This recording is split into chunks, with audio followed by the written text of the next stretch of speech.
아름다운 찬양을 하나님께 올려주신 우리 찬양대원들께 감사를 드립니다. 오늘 이상배 형제가 아직학교 시간을 얼마나 감동적으로 보내는데 그런 아들 좀 하나 낳았으면 참 좋았겠다 하는 생각이 좀 들었습니다. 2주 전에는 우리 정정식 장로님이 카메라 사진 찍는 법을 말씀하셨는데 제가 이분 가리킨 대로 한번 실험을 해봤는데 지금 화면에 있는 사진입니다. 교회 앞에 있는 모습이 얼마나 아름다운지 여러분, 우리가 이런 교회에 있는 걸 인해서 감사하지 않습니까? 또 이 교회에서 우리가 마음껏 하나님을 찬양하고 또 얻은 능력을 가지고 다른 사람을 위해서 봉사할 수 있는 그런 아주 행복한 삶이 우리의 삶이 됐으면 좋겠다고 생각을 합니다. 미국의 시카고에 있는 레바인 베이커리라고 하는 제과점에 젊은 어머니와 어린 아들이 빵을 사기 위해서 입장을 했어요. 그래서 줄을 서 있는데 그 짤막한 시간에 이 아이가 얼마나 떠들고 뛰어다니고 물건을 만질고 그 질서를 무너뜨리는지 삽시간에 이 매장의 분위기가 아주 혼란스럽게 바뀌었어요. 그래서 보다 못한 한 손님이 그 어머니에게 이렇게 말했습니다. 죄송하지만 아드님이 아드님을 좀 자제를 시켜주셨으면 어떨까요? 하고 부탁을 드렸어요. 정중하게 부탁을 드렸는데 어머니가 이렇게 말하는 거예요. 왜 남의 아들 기죽이십니까? 여러분 어디서 들어본 얘기 같지 않아요? 요즘 우리 사회에도 이런 일들을 참 많이 경험을 하게 됩니다. 어쩔 줄 모르는 겁니다. 그러다가 여러 사람들이 불편해하는 모습을 보면서 이 점주가 견딜 수가 없는 거예요. 미안하기도 하고 불안하기도 하고. 이게 손님이 줄을 것을 각오하면서 이 어머니에게 부탁을 했어요. 이 자네를 자제시키지 않는다고 하면 여러 손님들을 위해서 이 매장에서 좀 나가주셨으면 좋겠습니다. 축객령을 내렸어요. 축객령. 그리고 이제 매장에다가 뭐라고 써붙였느냐면 자제력이 없는 아들과 방임하는 어머니는 부모님들은 앞으로 우리 매장에 입장하실 수 없겠다고 하는 공지문을 써붙였어요. 물론 점주는 그 일을 통해서 많은 손님이 떨어질 것이라고 하는 것을 각오하면서 그렇게 했는데 그 소식을 전달받은 사람들 그리고 그 게시물을 본 많은 사람들이 공감하는 거예요. 그러면서 정말 멋있는 이 베이커리가 우리 시카고에 있다고요. 이 시카고 시내에 아주 소문이 나는 바람에 명소가 되고 이 매장에 손님이 끊이지 않게 되었다고 하는 기사를 본 기억들이 있습니다. 사람이 품격 있게 살면 얼마나 아름답습니까? 근데 품격 있는 사람만 이 세상에 있는 게 아니라 품격과는 상관이 없는 사람들도 있어요. 그런데 그런 사람들의 특징은 무엇이냐면 그 분기점이 자제력이라고 하는 것입니다. 우리는 성경의 역사에서 최초의 이 살인사건이 있었는데 그 살인사건의 시작이 무엇이냐고 하면 바로 자제하지 못함으로 동생을 죽인 가인의 이야기입니다. 오늘 저는 창세기 4장 3절로 8절에 있는 말씀을 통해서 자제할 줄 아는 삶이라고 하는 제목으로 여러분과 은혜를 나누려고 합니다. 창세기 4장 3절로 8절에 있는 말씀을 읽겠습니다. 세월이 지난 후에 가인은 땅의 소산으로 제물을 삼아 여호와께 드렸고 가인은 땅의 소산으로 제물을 삼아 여호와께 드렸고 아벨은 자기도 양의 첫 새끼와 그 기름으로 드렸더니 여호와께서 아벨과 그 제물은 연락하셨으나 가인과 그 제물은 연락지 아니하시지라. 가인이 심히 분하여 안색이 변하니 8절입니다. 가인이 그아와 아벨에게 고하니라. 그 후에 그들이 들에 있을 때에 가인이 그아우 아벨을 쳐 죽이니라. 여기 인류 최초의 아주 불상사가 벌어졌어요. 형이 동생을 쳐 죽이는 처참한 일이 벌어진 것입니다. 그런데 이 무서운 사건의 배경에는 차지할 수 없는, 하나님께 드렸던 제물이 연락을 받은 아들과 그걸 받지 못한 이 형이 그 분노, 그 시기, 그 질투를 자제하지 못하고 그만 동생을 쳐 죽이는 놀라운 사건이 벌어진 것입니다. 자, 그러면 오늘 우리는 이 자제에 대해서 어떻게 생각해야 할까요? 자제는 다음과 같은 몇 가지 특징을 가지고 있어요. 첫 번째로 이 자제력은 자기 통제력입니다.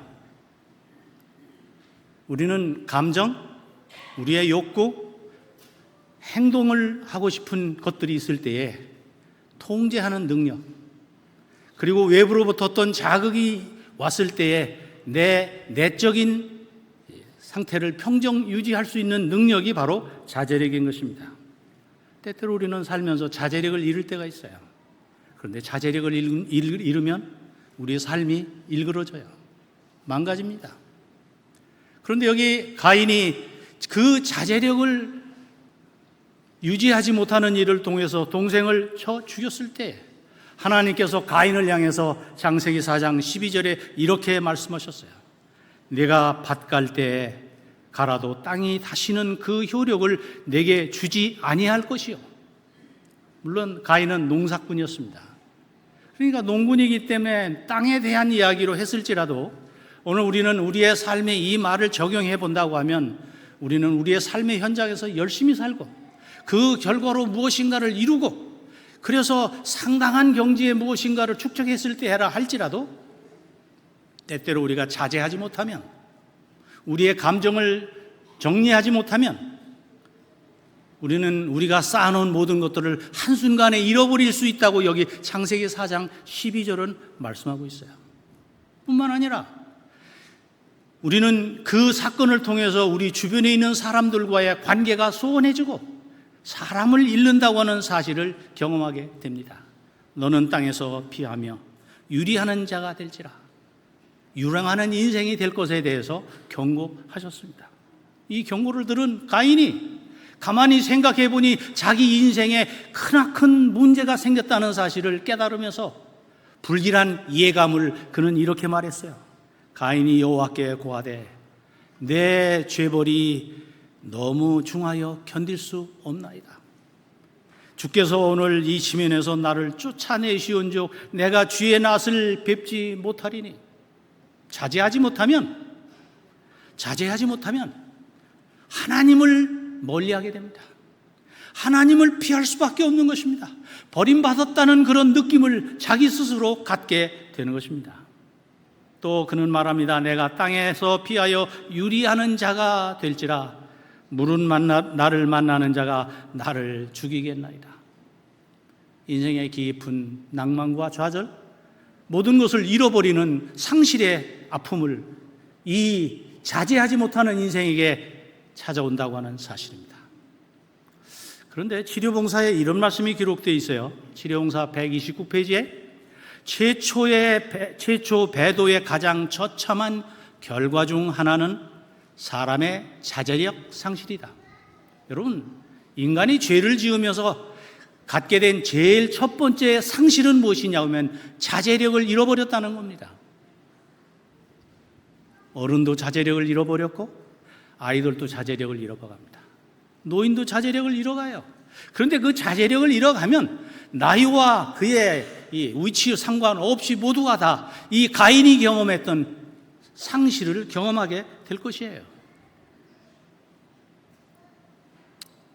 두 번째로 자제력은 인격입니다. 우리는 생각하고 또 감정과 행동이 다 무엇을 통해서 나오느냐 하면 이 인격을 통해서 드러나요. 그러므로 이 인격의 바탕에는 무엇이 있느냐 하면 자제력이 깔려 있는 것입니다. 그런데 가끔가다 우리는 무책임한 부모들을 보잖아요. 요즘 우리나라에 아주 유명한 이 연예인들이나 유명인들의 이 부모들이 자제하지 못하는 일을 통해서 패가 망신하고 자녀들도 어렵게 할 뿐만 아니라 본인들도 아주 처참해지는 경험들을 듣게 돼요. 안타까운 일들입니다. 자제하지 못하는 가장, 자제하지 못하는 부부, 자제하지 못하는 자녀들이 오늘 이 사회를 너무나 혼란스럽게 만들어요. 뿐만 아니라 지도자가 자제하지 못하면 온 나라가, 온 세계가 아주 불안에 떨게 되는 것입니다.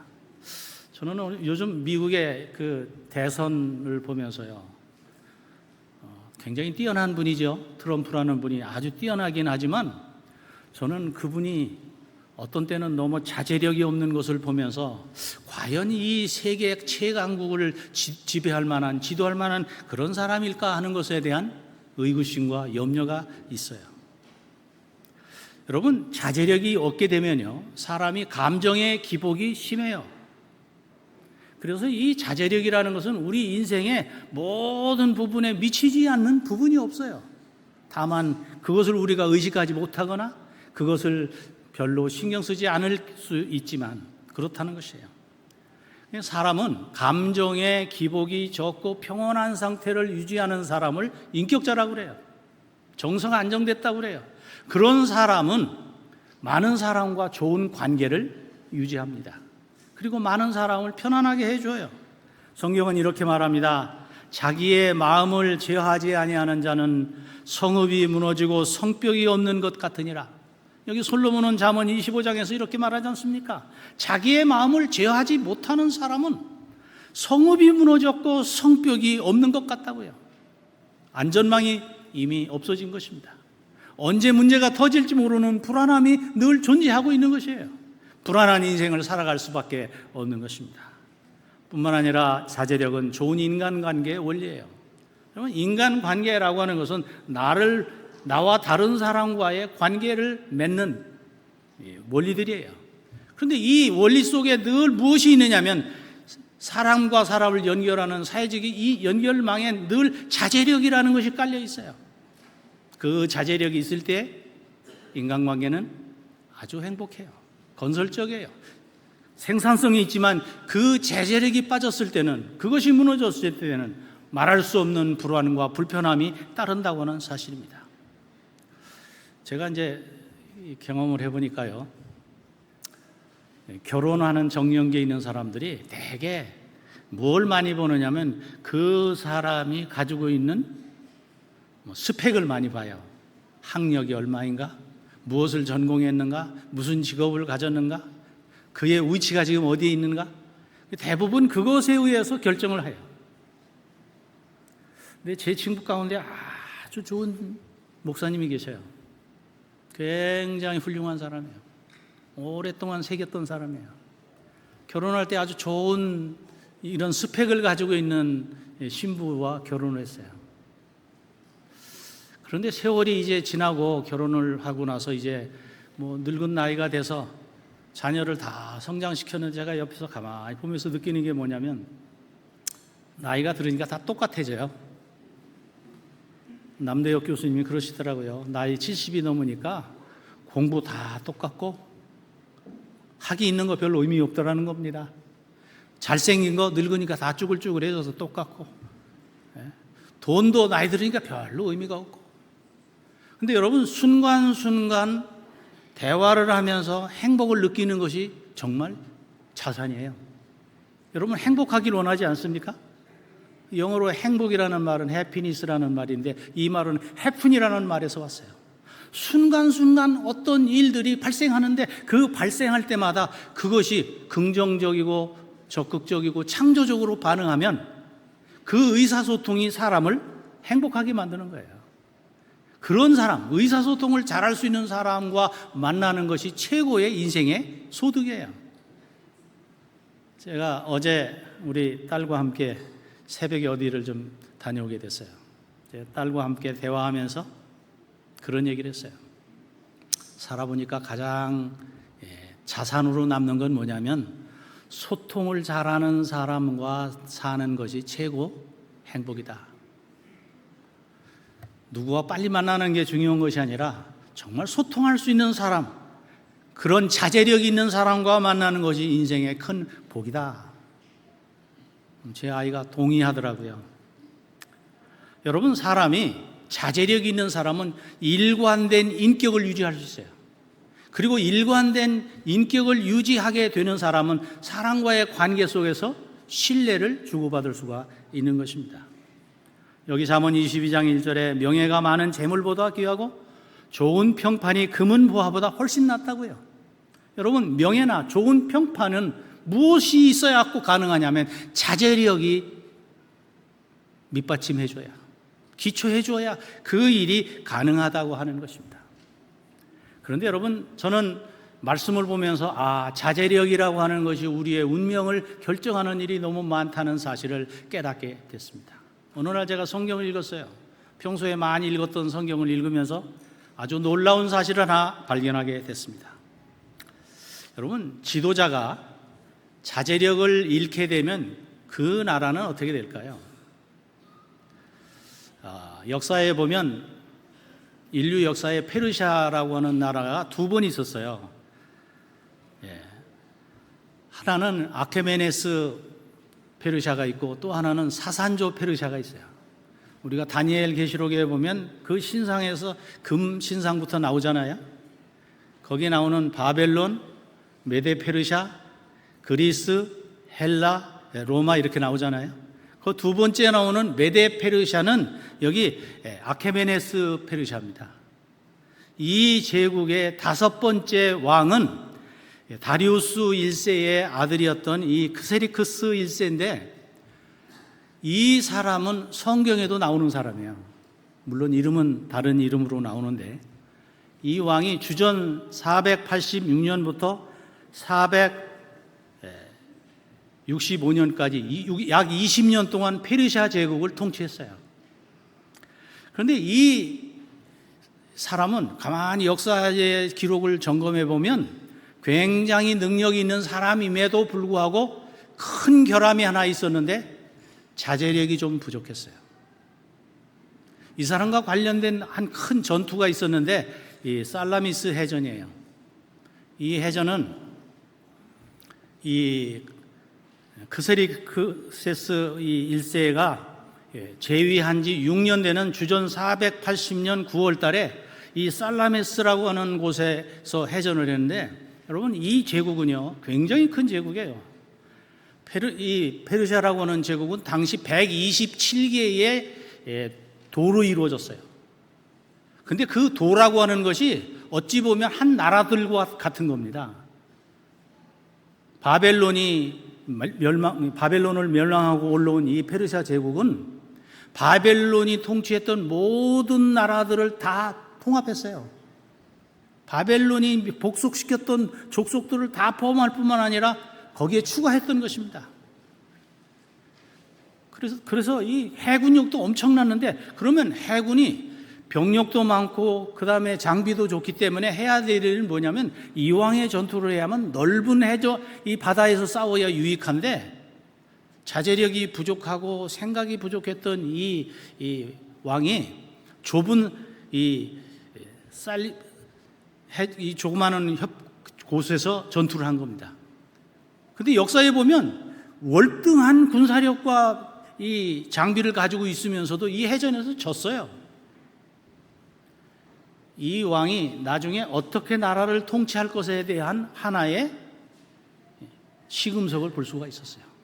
근데 이로부터 3년 전, 재위 3년 되었던 그때에 이 사람의 기사가 에스더에 나와 있습니다. 에스더에는 이 왕의 이름을 뭐라고 얘기했냐면 아하수에로라고 기록되어 있어요. 주전 483년도에 한 사건이 있었습니다. 여러분, 이 자제력이 없는 사람에게는 몇 가지 특징이 있어요. 첫 번째로는 거칠어요. 그 다음에 교만해요. 자부심이 강해요. 그리고 과시욕을 부려요. 그런데 이 제국을 통치하면서 이 사람이 무슨 생각을 했냐면 자기 나라가 너무 영광스러운 겁니다. 자랑스러운 거예요. 자랑하고 싶은 거예요. 그래서 어느 날 잔치를 벌였어요. 에스더에 보면 6개월 동안 잔치를 했다고 나옵니다. 여러분, 6개월, 180일 동안 잔치를 했어요. 120개, 7개 도에 있는 많은 지도자들을 불러서 잔치를 날마다 멤버를 바꿔가며 하는 겁니다. 180일을 6개월을 하고 난 다음에는 수도 수산성에 있는 주민들을 위하여 또 일주일짜리 잔치를 마지막으로 하는 거예요. 그 잔치가 거의 마쳐질 때 술이 들어갔어요. 이 자제력이 더 상실된 겁니다. 그러면서 이 왕이 무슨 일을 했냐면 왕비를 불러내는 겁니다. 이 사건에 대해서 에스더 1장 11절은 이렇게 말합니다. 와스디 왕후에게 왕후의 관을 씌워 자기 앞에 나오라고 명령했다. 왕후가 매우 아름다웠기 때문에 왕은 왕후를 백성과 귀족들에게 보고 싶어 했다. 그렇게 기록하고 있어요. 여러분, 남자에게요 본능이 하나 있어요. 남자에게 어떤 본능이냐면 자랑하고 싶은 본능이 있어요. 여러분, 혹시 수탉 키워보셨습니까? 수탉은요, 이렇게 어디 가서 먹을 게 있으면 방목을 해보면 휘휘 져서요. 그래가지고 한두 개 쿡쿡 찍어 먹고 난 다음에 그 다음에는 누구를 부를까요? 암탉 부릅니다. 꾹꾹꾹꾹꾹꾹꾹 막 불러. 이게 뭐라고 그러냐면, 야, 내가 먹을 거 찾아놨어, 이리 와. 자기의 능력을 과시하는 겁니다. 꾹꾹꾹꾹꾹. 그 다음에 이제 그 닭들이 이걸 콱 찍어 먹으면 지그시 보고 있다고 어떻게 그러는지 아세요? 배장로님 이거 관찰해 보셨나 모르겠어요. 갑자기 닭이 말이에요, 머리를 탁 세운 다음에 얼굴을 그냥 탁 올려 세우고 그 다음에 꼬끼야 하고 막 짖습니다. 예, 그렇게 막 하다면 나중에 몇 번 하다간 뭐까지 해요? 날개를 그냥 허벅지에다가 치면서 다다다다다닥. 얼마나 시끄러운지 몰라요. 뭐 하는 겁니까 지금? 자랑하는 거예요. 내가 너희들 먹어 살리지 않느냐 이거예요. 뿐만 아니라 그렇게 소리 지르는 닭이 특징이 있어요. 머리에다가 벼슬을 아주 시뻘겋게 크게 달아놓은 겁니다. 암탉이 벼슬 커요? 암탉이 이뻐요? 수탉이 이뻐요? 까투리가 예뻐요? 장기가 아름다워요? 여러분, 사실 제일 아름다운 건 여자 같지만 진짜 아름다운 건 수컷들입니다. 이걸 모르는 분들은, 근데 이 수컷들에게 아주 치명적인 약점은 무엇이냐면 자랑하고 싶은 겁니다. 근데 미련한 여자는요, 그 남자가 자랑하는 꼴을 못 봐요. 칭찬은 모두 춤추게 한다고요? 남자를 죽도록 부려먹는 방법 중에 하나는 뭐 잘하는 거예요? 칭찬 잘하는 거예요. 칭찬을 잘하면 죽을 줄도 모르고 여자한테 충성을 하는 겁니다. 네, 근데 여기 이 와스디라는 왕후가 말입니다. 뭘 몰랐느냐면 이 자기 왕이 제국을 가지고 있지만 자기 아내를 자랑하고 싶은 충동이 있는 거예요. 그러면 아내는 남편의 자랑거리가 되기 위해서 무엇을 늘 유지해야 되냐면 자제력을 잃어서는 안 돼요. 외모도 가꿀 줄 알아야 되고 또 언어도 가꿀 줄 알아야 되고 품성도 가꿀 줄 알아야 돼요. 그런데 이 와스디 왕후가 187일을 잔치하면서 지쳤던 것 같아요. 왕이 자랑하고 싶어서 나오라고 했는데 여기 성경은 뭐라고 했냐면 나오지 않았다 그래요. 여러분, 그런데 이런 남자에게 특징이 뭐냐면 자기를 거역하거나 자기의 체면을 손상시키면 분노를 참지 못합니다. 자제력을 잃어버려요. 분노를 했어요. 그것 때문에 체면 유지를 위해서 여자가 이렇게 하면 어떻게 해야 되느냐고요. 물었어요. 그랬더니 참모들이 눈치도 없이 또 그거는 남자를 무시한 겁니다. 왕을 무시한 겁니다. 왕후는 왕에게만 잘못한 게 아니라 이 나라에 있는 모든 귀족과 백성들에게 잘못한 것입니다. 메데와 페르시아에 있는 많은 여자들이 왕후가 한 일을 보고 똑같이 할 것인데 이렇게 되면 앞으로 어떻게 되겠습니까? 그럼 어떻게 하면 좋겠느냐? 폐위하시옵소서. 졸지에 와스디가 폐위됐어요. 여러분, 역사는 사소한 것에 의해서 결정난 겁니다. 자제하지 못한 이 왕과 자제하지 못한 황후가 자제력을 잃어버린 한 사건을 통해서 역사에 놀라운 한 반전이 벌어지게 됐어요. 폐위가 되고 그 자리에 누가 들어가게 됐냐면 에스더가 왕으로 책봉이 되게 된 것입니다. 여러분, 왕이 이 모양이면 부하도 그 모양입니다. 그 나라의 두 번째로 높은 관직에 있었던 사람이 하만입니다. 여러분, 하만은 그 출신을 조사해 보면 아각 왕의 왕손이에요. 사울 왕이 나중에 쳐들어가서 잡아들였던 사람이 아각 아니에요? 그 후손이에요. 그런데 이 대제국의 총리가 된 겁니다. 그런데 이 하만이라고 하는 사람은요, 어느 날 성문을 출입하다가 자기에게 절하지 않고 무릎 꿇지 않는 모르드게를 보게 됐어요. 여러분, 자제력이 없어지면 사소한 것에 화를 내요. 자기의 신분을 본다면 지금 그런 정도는 뭐 할 줄 알아야 되면 넘길 줄 알아야 돼요. 그 결과가 6절에 나옵니다. 그는 모르드게가 유대인인 것을 알고 모르드게만 죽이는 것으로는 만족하지 못하고 유대인들을 모두 다 죽이겠다고 결심을 했어요.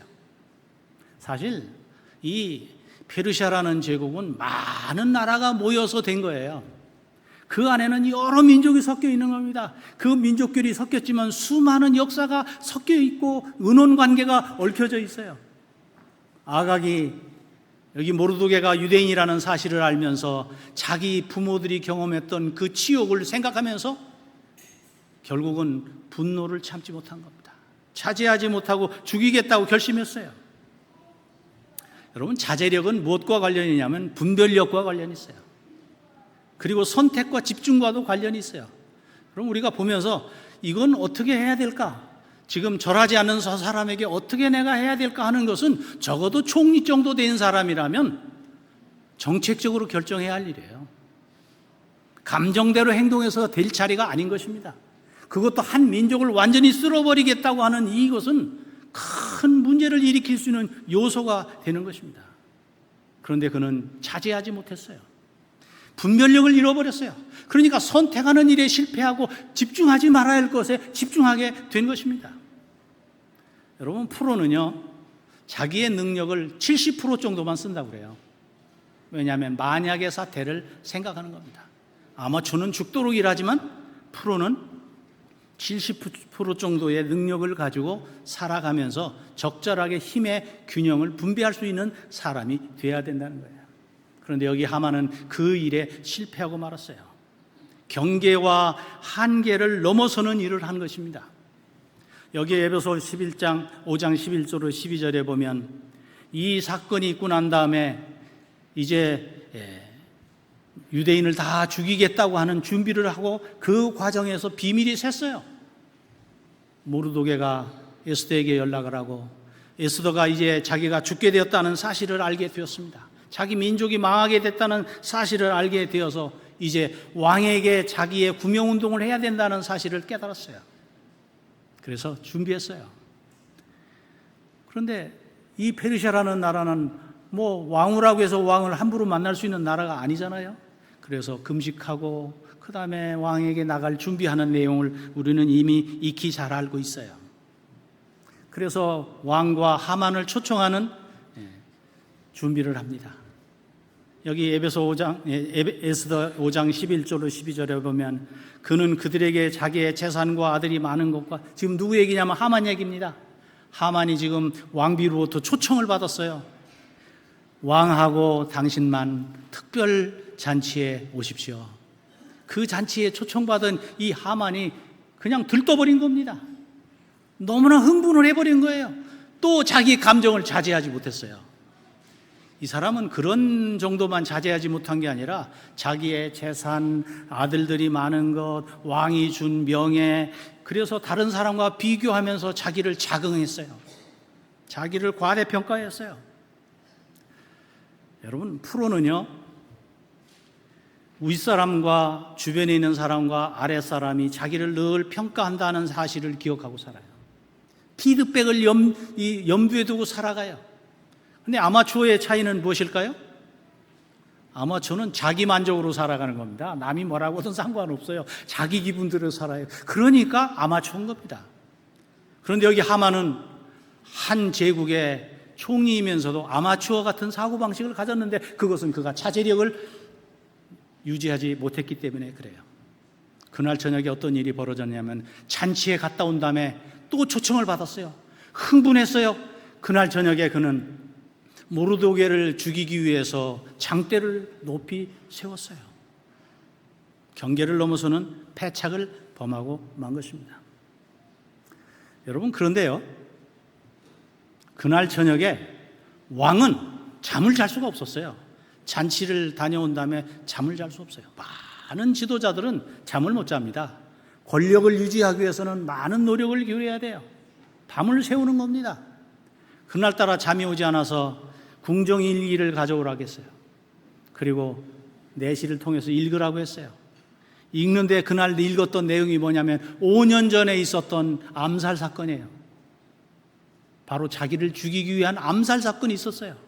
그런데 한 사람이 그 사실을 알고 통보해 주는 일을 통해서 그 암살에서 벗어날 수 있었습니다.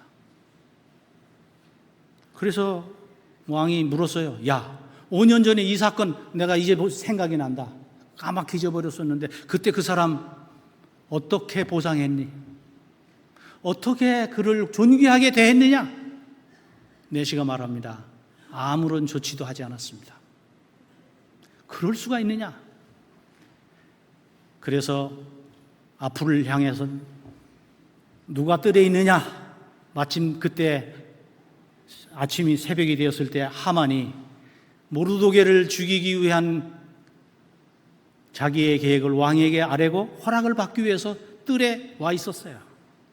왕을 모시는 신하가 말합니다. 하만이 뜰에 있습니다. 들라 해라. 하만이 들어오자 왕이 그에게 물었어요. 내가 크게 높여주고 싶은 사람이 있는데 그 사람에게 어떻게 해주면 좋겠느냐? 우리 아이들 말 가운데 그런 말 있잖아요. 주책은 모두 없다고요? 커트라인도 없다고요. 되게 이런 얘기면 웃을 줄도 아는데 굉장히 엄숙한 애들. 네. 이렇게 이 이야기를 딱 들으면서 어제 자기만 초청받았잖아요. 왕후한테. 왕후하고 둘이만 잔치를 참석했잖아요. 한껏 지금 자기가 고무되어 있는 겁니다. 자기가 대단하다고 생각하고 있는 거예요. 그래서 여러분, 아마추어의 특징은 뭐냐면요, 자기를 어떤 때 너무 대단하게 생각하는 겁니다. 자제력을 잃은 사람의 특징은 거칠을 뿐만 아니라 교만한 경향이 있어요. 성경은 이렇게 말하잖아요. 교만은 패망의 선봉이요, 거만한 마음은 넘어짐의 앞잡이라고요. 이렇게 물으니까 왕이 내가 크게 높여주고 싶은 사람이 있는데, 하만이 누구라고 생각했을까요? 이 나라에 나 말고 또 누가 있겠냐? 그 사람에게 어떻게 해줬으면 좋겠느냐고 얘기하니까 그는 그러면 이번 기회에 내가 한 건 좀 올려야겠다, 이렇게 답변합니다. 먼저 종도를 시켜서 왕이 입는 옷을 입게 하고, 왕이 타는 이 말에다가도 관을 씌우고 그 말에 그 사람을 태운 다음에 이 나라의 제일 높은 사람이 그 말을 끌고 다니면서 왕이 크게 높이고 싶은 사람은 왕께서 이렇게 대접한다, 그렇게 소리 지르라고까지 얘기를 하는 거예요. 그랬더니 왕이 뭐라고 얘기하냐면 10절에 왕이 하만에게 명령했습니다. 어서 가서 왕궁문에 앉아있는 유다인 모르도게를 위하여 그대가 말한 대로 옷과 말을 내어오시오. 그대가 말한 것에서 하나도 빠뜨리지 말고 그대로 하시오. 요즘 애들 말로는 이걸 뭐라고 그래요? 전문 용어로 스팀 아웃이라고 그래요. 김 빠졌어요. 자기가 그거 아주 영광을 받을 줄 알았는데 아주 그냥 완전히 망가진 겁니다. 자기가 죽으려고 하는 모르도게를 태워가야 되고 그 경마장이를 해야 되고 그렇게 외쳐야 되니 얼마나 우라통이 치미는 일일까요? 그러나 어쩔 수 없었지 그렇게 했어요. 여러분, 자제력을 잘못 발동하면 이런 인생을 살게 된다는 겁니다. 그런데 이 와중에 에스더는 과연 어떤 자제력을 가지고 있었을까요? 저는 이 성경절을 읽으면서 전율했습니다. 여기 이렇게 기록해요.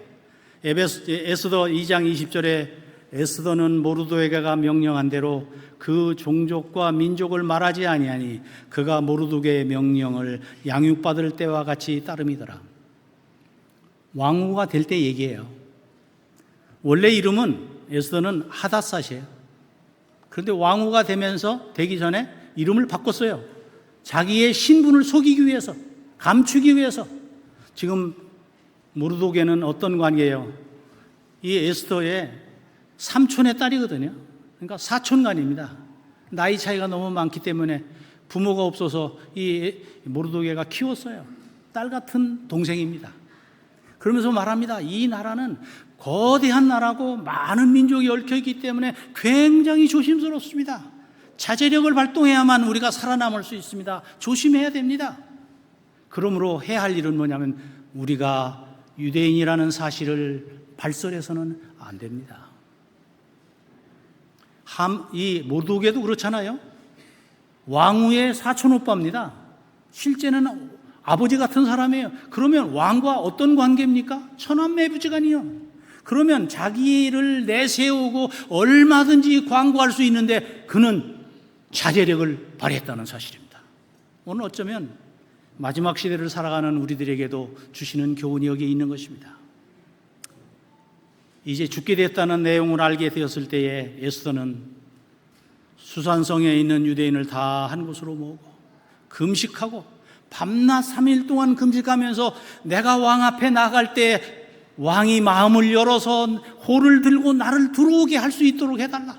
혹시라도 잘못되면 내가 죽을 수 있어요. 그러나 나는 내 민족을 위해서 죽으면 죽으리라 각오하고 나가겠으니 그렇게 해주시기 바랍니다.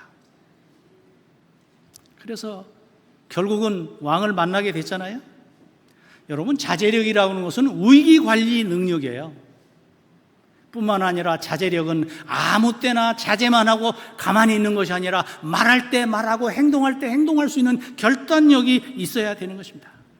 에스더는 자제할 줄도 알았지만 결단하고 죽으면 죽으리라 각오하며 일의 성사를 위해서 전진할 줄 아는 사람이었어요. 여러분, 자제력을 가졌다고 하는 것은요, 부드럽다는 얘기예요. 거칠지 않아요.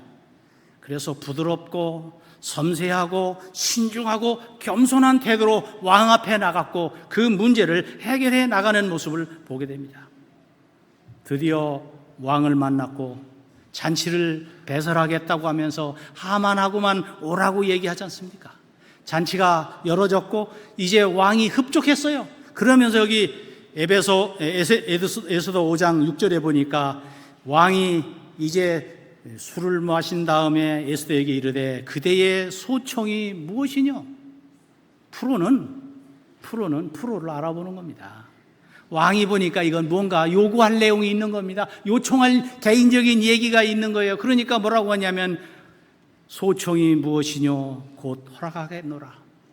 그대가 요구하는 것이 무엇이뇨? 나라의 절반이라 할지라도 시행하겠노라. 얼마나 신뢰를 받고 있는지 알 수 있잖아요. 그런데 여러분, 이럴 때에 아마추어는 어떻게 할까요? 즉시 답변하는 겁니다. 즉시 요구하는 거예요. 그런데 프로는 이럴 때 자제하는 거예요. 한 발짝 더 물러서면서 뭐라고 말씀하냐면 내일 한 번 더 잔치해 오십시오. 하만하고 둘만 오십시오. 꼭 필요하다면 그때 제가 말씀드리도록 하겠습니다. 그리고 다음 날이 됐어요. 그 다음 날 우리는 참 놀라운 일을 보게 돼요. 여러분, 사람들이 말을 할 때 보면요, 참지 못하는 사람이 있어요. 너무 말을 빨리 하는 분들이 있어요. 저는 그런 사람을 뭐라고 하냐면 뇌를 거치지 않고 말하는 사람. 얼마나 빨리 답이 나오는지 몰라요. 좀 생각을 해야 될 거 아니에요. 3, 4, 1원이라는 말도 있잖아요. 생각하고 말을 하는 자제력이 있어야 되는데 여기 잠언 29장에 기가 막힌 말씀이 있어요. 네가 말이 조급한 사람을 보느냐? 그보다는 어리석은 자에게 더 소망이 있느니라. 그러니까 말 빨리 하는 사람, 조급한 사람은 어리석은 사람보다도 희망이 없는 사람이다 이 말이에요. 너무 말 빨리 하는 아내랑 살면 참 힘듭니다. 너무 생각 없이 말하는 이 부하가 있으면 그 CEO는 곤욕을 당하게 돼요. 여러분, 자제력이 있는 사람은 말할 때를 알아요. 여기 에스더가 말합니다. 다 잔치가 되고 두 번째 날이 되었을 때 비로소 입을 열어 말합니다. 왕이 저를 어여삐 보신다면, 그리고 제 요청을 들어주실 마음이 있으시다면 제 목숨을 살려주시옵소서. 이것이 제 소원입니다. 그리고 제 민족도 살려주십시오. 이것이 제 요청입니다. 제 민족이나 저나 이제는 다 죽고 망하여 완전히 없어지게 되었습니다. 우리가 남종이나 여종으로 팔려가기만 해도 제가 잠자코 있었을 것입니다. 그만한 일을 가지고 왕을 번거롭게 해드리지는 않았을 것입니다. 여기 반전이 벌어지잖아요. 왕의 아내를 죽이겠다는 사람이 이 나라에 있다는 것입니다. 왕이 이야기를 들으면 분노하지 않겠습니까? 아수르에로 왕이 에스더 왕에게 물었습니다. 그가 누구요? 그가 어디에 있어? 누가 그런 짓을 했어? 가만두지 않겠다는 얘기지 않습니까? 한문엔 이런 말이 있어요. 차도 살인, 남의 칼을 빌려서 살인도 한다고요. 여기 에스더는 타인의 힘을 활용할 줄 아는 사람이에요. 자제하는 사람은 힘을 쓸 줄 아는 사람이에요. 그리고 타이밍을 볼 줄 아는 사람이에요. 여러분, 타이밍은 예술 아닙니까? 저는 음식할 때도 보니까요, 음식의 프로세스가 있어. 똑같은 재료를 가지고 음식을 하는데 맛이 달라요. 왜냐하면 이걸 몇 도의 온도에서 몇 분을 끓인 다음에 언제 넣어야 되느냐, 그 순서 하나하나에 의해서 음식의 맛이 달라지는 겁니다. 인생살이에서도 무엇인가 중요한 일을 할 때에 타이밍이 있는 것입니다. 그 타이밍은 자제력이 있는 사람만이 할 수 있는 거예요. 그때 비로소 에스더가 말합니다. 우리의 원수는 바로 이 악한 하만입니다. 그 말이 끝나자 하만은 왕과 왕후 앞에 두려움에 사로잡혔습니다. 성경은 결국 그가 모르드게를 죽이기 위해서 만들었던 장대에 달려 죽었다고 성경은 기록하고 있습니다. 그러면 우리는 자제력을 어떻게 회복할 수 있을까요? 자제력을 회복하는 방법은 여기 에레미야 12장 23절에 이렇게 기록하고 있어요. 구수인이 그의 피부를, 표범이 그의 반전을 변하게 할 수 있느냐? 이게 변하게 할 수 있다는 말입니까? 못한다는 말입니까? 여러분, 흑인이 잘 닦는다고 백인이 됩니까? 표범의 가죽 그 털을 잘 이렇게 빗어준다고 그 반점이 없어지나요? 안 된다 그 말입니다. 사람이 변합니까? 사람의 성격은 안 변합니다. 참 안 변해요. 제가 60년 전에 본 사람 똑같아요. 저 이원희 집사님 고등학교 다닐 때 중학교 후배였거든요. 그때 피아노 치던 모습이나 지금이나 똑같아요. 침착해요. 그때 침착한 건 지금도 침착해요. 여러분, 사람의 기질과 행동은 잘 바뀌지 않습니다. 그런데 여기 에레미야 13장 23절에 아주 중요한 성경절이 있어요.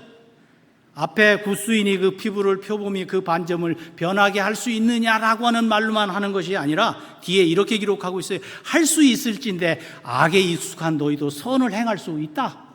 반전이 벌어져서 할 수 있다.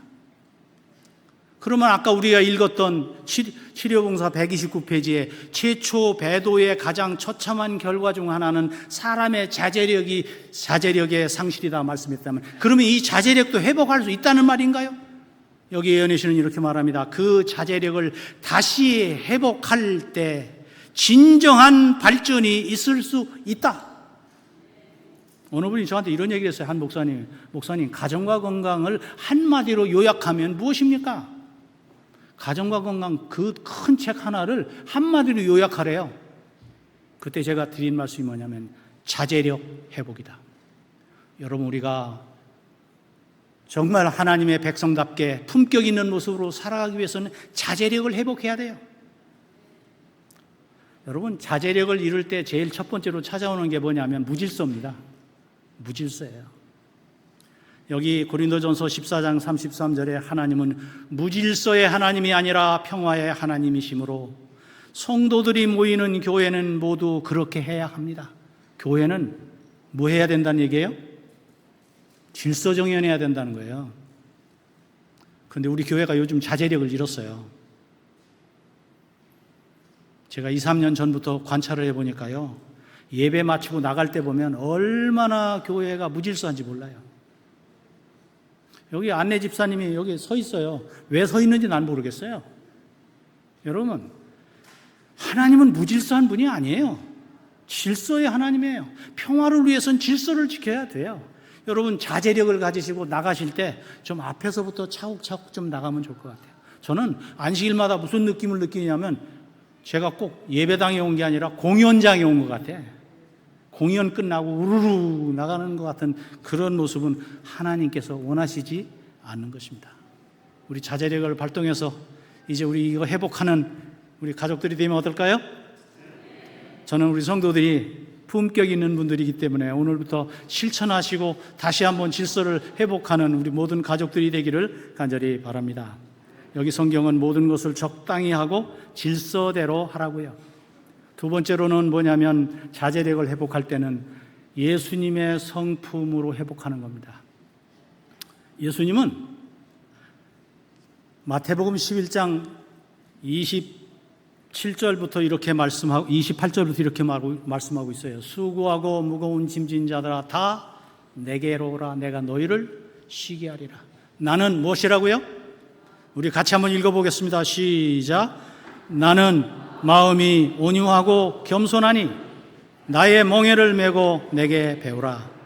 그리하면 너희 마음이 쉼을 얻으리니.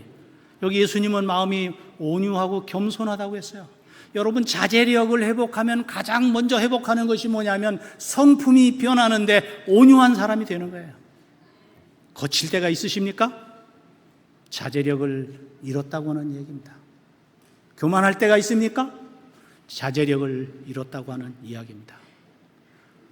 주님께서 우리에게 맡겨주시는 그 무거운 사역의 짐을 감당하려면, 그 멍에를 지려고 하면 우리는 자제력을 회복할 때야 비로소 온유한 사람이 되고 겸손한 사람이 되며, 그렇게 될 때만이 비로소 주님께서 지게 하시자 하는 그 짐을, 멍에를 맬 수 있다는 것이고, 그렇게 할 때에 그 사역은 우리에게 부담이 아니라 쉼을 주는 사역이 될 것입니다.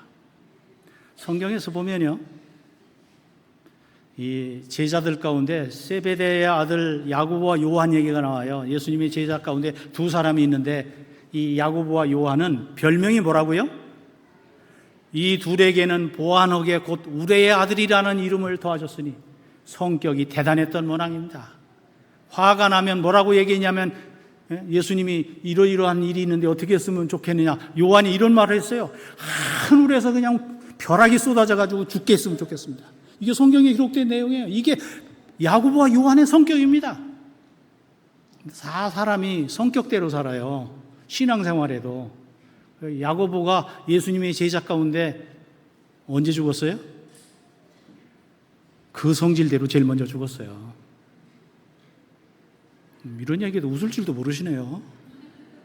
성질 때문에 제일 먼저 죽었어요. 그런데 제일 마지막까지 누가 살았어요? 그런 성격을 가지고 있는 요한이 가장 늦게까지 살아남을 수 있었어요. 이유는 뭡니까? 그가 자제력을 지배하는 법칙을 배웠어요. 예수님을 바라봤고 예수님의 교훈을 생각하니까, 자제력을 회복하는 것이야말로 인간이 죄를 지었고 잃어버렸던 그 근본적인 문제를 해결하는 것이라고 하는 사실을 깨닫게 됐고, 온유한 사람이 됐고 겸손한 사람이 되었어요. 그러므로 그는 오래 살 수 있었어요. 자제력을 회복한 사람의 보상에 대해서 성경은 이렇게 말합니다. 여기 산상보훈에 마태복음 5장 5절에 온유한 자는 복이 있나니 그들이 땅을 기업으로 받을 것이요. 여러분, 온유한 사람이 받을 보상은 보시면 땅을 보상으로 받는다고요. 여기서 얘기하는 땅은 어떤 땅일까요? 압구정동의 현대백화점 앞에 공터예요? 강남 땅이 아닙니다. 이 땅은 자제력을 회복하고 온유하고 겸손해진 사람, 그래서 무엇이라도 맡길 수 있는 사람, 그래서 하늘을 보상으로 줄 때 여기 나오는 마태복음 5장 5절에 나오는 땅의 기업으로 받을 사람, 그 땅은 새하늘과 새 땅인 것입니다. 자제력을 회복한 사람이 가야 할 곳이 바로 하늘나라인 것입니다. 자제는 사람을 고귀하게 만듭니다. 오늘 우리는 어떤 사람입니까? 우리는 구원을 통해서 왕같은 제사장으로 거듭난 사람들입니다. 그러므로 오늘 우리가 해야 할 일은 아름다운 덕을, 우리를 구원하신 그 하나님을, 그 예수님의 덕을, 아름다운 덕을 선전하기 위해서 살아야 할 사람들이에요. 그리고 우리가 보여야 할 태도를 보시면 온유하고 겸손한 모습으로 살아야 한다는 것입니다. 자기 통제의 사람은 실수로, 고의로 살인하지 않고 사람을 살리는 활인의 삶을 살게 됩니다. 자제력을 지닌 사람이 가장 강한 사람이요, 고귀한 성품과 품격을 갖춘 사람입니다. 오늘 우리는 고귀한 존재가 되었으니 고귀한 존재가 보여야 할 아름다운 성품과 품격을 나타내며 살아가는 일을 통해서 예수 그리스도를 높이고 많은 사람들을 하나님께 인도하는 저와 여러분이 되기를 간절히 바라면서 말씀을 마칩니다.